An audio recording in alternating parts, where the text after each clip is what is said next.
penso o seguinte, não tem nem certo nem errado. Aquela forma de fazer deu, essa daqui também pode ser que funcione, infelizmente as coisas estão andando bem, né? Assim, mas são formas assim de fazer que tem uma... Cláudio, se você me permite, fique tranquilo que é melhor pecar por excesso que por falta. Espero que a gente faça uma série imensa desse podcast, que a gente chegue ao 20º, ao 100º, quem sabe, né? Mas nesses 5 episódios, algumas coisas foram muito marcantes. E uma delas, e tem tudo a ver com esse nosso bate-papo aqui de hoje, especial, é que a formação do sucessor tem muito mais a ver com a formação familiar, às vezes, do que a formação em gestão. Então, de uma certa forma, quando há esse compartilhamento, você está compartilhando tudo. Você está compartilhando a experiência do especialista no ramo do negócio, está compartilhando a experiência do empreendedor, do líder, do gestor, mas está compartilhando também experiências de valores que são seus como pai, como homem, um empresário, seja o que for. E aí tem alguns elementos que, de uma certa forma, mostram como esse desafio é gigante. 70% das empresas familiares, repetindo aqui, 70% das empresas familiares, de cada 10, 7 morrem na segunda geração. Então a gente está falando aqui de um nível de mortalidade gigante. E onde a grande maioria dessas organizações não pensa e não prepara a sucessão. É quase uma sucessão na base quando a gente fala natural, saiu, morreu, deixou, né? Então é raro haver, e por isso que Mayara está batendo tanto na tecla, não só da confiança, né?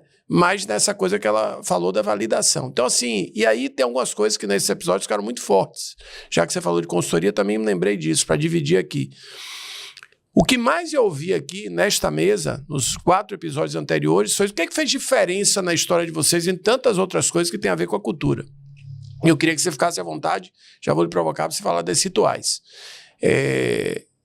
A importância da ajuda externa, seja na figura do conselheiro, que às vezes está dentro da empresa, que é um conselho consultivo, seja de consultorias, tradicionais ou não, seja às vezes de parceiros estratégicos ou pessoas que, de uma certa forma, ou seja, apesar de todo o domínio, de todo o crescimento, de toda a relevância dessa história de resultados memoráveis, né? Como ela colocou, 70 anos significa muito, ainda mais numa área tão difícil e ainda com capital nacional, porque você dissesse, né? E por aí você já teve experiências de toda a natureza, sei disso, dos bastidores. Então, de uma certa forma, essa questão é muito difícil. Então, essas questões todas de que práticas de gestão a empresa familiar precisam ter, que cuidados ela precisa ter, né? Eu queria entrar depois numa outra questão. Aí eu queria lhe ouvir um pouquinho, né? Já que você falou de sucessão. Você já falou um pouco sobre cultura. Você fez uma frase aqui fortíssima, né? Meu passo, inclusive, aumentou muito, pessoal, que ele falou de cultura, né? Que muito dessa história se deve a ele ter e continuar trabalhando a questão da cultura. Então, o intangível tem mais força, às vezes, do que o tangível, não quer dizer que não tem aí uma série de aspectos mais tangíveis, mais materiais.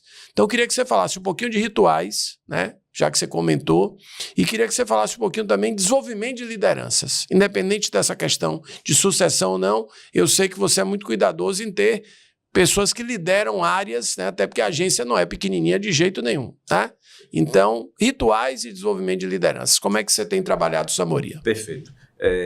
A gente tem, assim, eu diria assim, um conjunto de ações, um calendário de ações, posso chamar assim, mas não diretamente ligado à cronologia, mas um conjunto de ações que são os instrumentos que a gente tem para botar de pé essa cultura no dia a dia. Vou passar rapidamente aqui por alguns deles, né? Assim, cada atividade tem sua característica, dinâmica, né? Muito que eu vou falar aqui não se aplicam a outros segmentos, mas na nossa atividade funciona, né? Então, tem um primeiro que a gente chama do banho-moria, né? Que é a porta de entrada, né? De onde estamos, para onde vamos, onde nasceu, quem foi, os marcos da linha de tempo, os principais clientes, cases, né, que nós construímos durante esse período, que faz com que assim, a gente tente trazer a valor presente, vamos dizer assim, na mesma página, o conjunto da equipe. Esse banho é um looping. Não toma só uma vez, não, o banho. Ou mesma pessoa, que tem assim um período, né? E a gente faz, não é só para os novos, quem já teve a primeira parte também. Eu pessoalmente, me dá inclusive um prazer enorme esse momento de ver essa história, falar, contar. A gente tem um outro que é uma ação muito simples, que a gente chama da nossa reunião de pauta semanal, que participam os 100 nessa reunião. É um turno de reunião. Eu sempre soube dessa reunião famosa, mas nunca mas entenda, são 30 físicos, presencial, e 60 e tanto, 70 à distância. Coisa linda, a sala, todo mundo ali do lado e tal. E o que tem nessa reunião é muito menos pauta. Sim. E muito claro que a gente tem uma metodologia, passa pelos clientes, os jobs, as áreas, etc. Mas o que essa reunião proporciona é a gente falar sobre postura e sobre modo de fazer. Porque atrás de cada ponto que está ali na pauta tem um assunto, pode ter certeza. E quanto mais assim o ponto for assim, passível de discussão, melhor. Porque é nesse momento que a gente entra. Como é que a Moria pensa que é a nossa postura nesse momento? Então, é uma manhã por semana de exercício de postura e modo de fazer à base da nossa cultura com os 100. Né? Assim, isso, eu acho que isso tem um efeito, assim, a minha avaliação, assim, enorme na nossa forma de fazer. A gente tem um outro que eu acredito, sempre acreditei nisso, né? Mas assim, ele é até mais recente na nossa história, que a gente chama o Barco Moria, que é para onde nosso barco vai. Sim. Então, todo início do ano, reunimos presencialmente os 100, mesmo que esteja fora do estado. Fizemos esse ano já, naturalmente, no começo do ano. Então, a gente mostra um recap do ano anterior e a direção para frente. O que é que a gente espera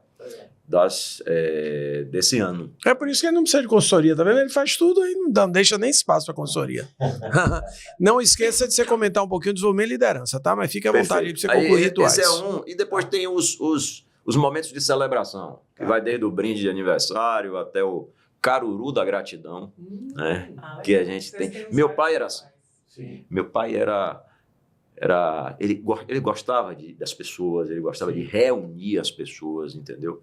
E eu fui aprendendo isso, né?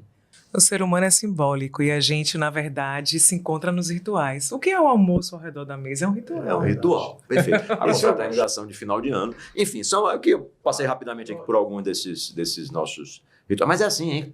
Eu encontrar uma situação, eu vou lá, pego para a gente conversar, para poder ir desenvolvendo essa postura. Desenvolvimento de lideranças. Assim, basicamente encaixado nesses mesmos temas, né, assim, que a gente tem, que a gente participa. Tecnicamente, assim, em cada área a gente procura oferecer cursos, treinamentos, né?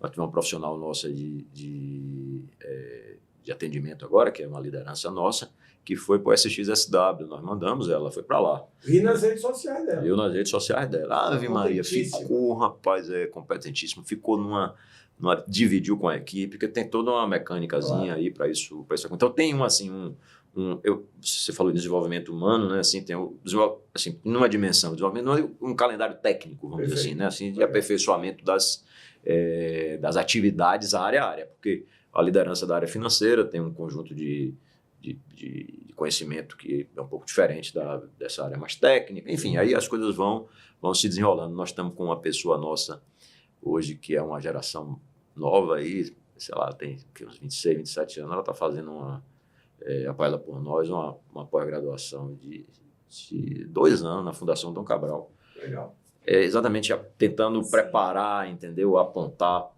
para frente, né? Assim, Então a gente vai trabalhando uma a uma, mas eu diria que tão importante quanto, mas até diria mesmo que mais importante que essa parte técnica é essa parte da